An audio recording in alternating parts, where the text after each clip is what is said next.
Metadata is literally data about your data. For example, I'm going to jump to page 4 in this JavaCo magazine from the exercise files by pressing Command-J, which brings up the Go-To page. On Windows, it's Control-J. I'll type 4 and then Enter to press OK. And I would like to find out information about this background image. In the old days, if I wanted to get, let's say, the copyright information from the image, I'd flip over the original print and I'd hope that somebody wrote it in a soft blue pencil on the back. These days, you might spend a half an hour going through all of your emails trying to figure out who sent this to you and did they send you caption and copyright information? But there is a better way. Metadata. You can store metadata about your images and files inside the files themselves, and then pull that data out whenever you need it. I mentioned metadata in the Essential Training title, and I pointed out that you could go to Bridge. I'll just switch over to Bridge here and choose your InDesign file in Bridge, and you can get information about that file, including the file name and all sorts of information. InDesign also saves metadata about the fonts that were used inside that, and we can see those fonts here in Bridge, or about all of the document swatches, all the color swatches that were saved inside that document. That's metadata. It's data about this InDesign document. Let's go ahead and look inside the links folder, and I'm going to select the image that I want to get information about.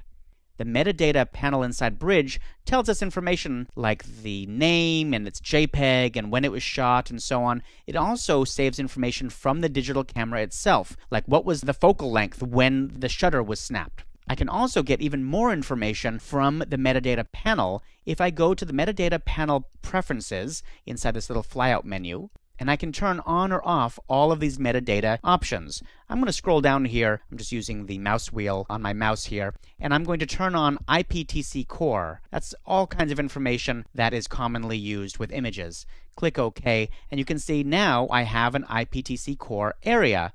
I also see that there are little pencil icons here. That means these are all editable fields. And in fact, there's some of the information is already in here, like this description, these ancient teacups, and so on. If I scroll down farther, I could see that there's title and copyright notice and so on. So that's one place that I can find metadata about this image. If I double-click on the image itself, it opens it in Photoshop, of course. And let me show you another way you can find your metadata. I'll go to the File menu and choose File Info.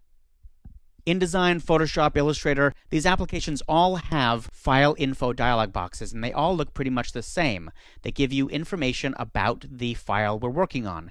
In this case, you can see that there's a document title, there's a description over here, here's the copyright information, and because I'm in Photoshop, I can actually edit this information to put anything else we want in here. For example, I might say Blattner for author. Click OK, and now when I save this, with a Command-S on the Mac or a Control-S on Windows, and I'll close it, go back to InDesign with my application switcher, and I want to find that same information, the same metadata. I don't want to have to go to some other program to get that. So how do I get the information from within InDesign? I'll select the image on my page, then go to the Links panel, make sure that image is actually selected here, it's highlighted here, go to the Flyout menu and choose Link File Info. That's File Info about this link.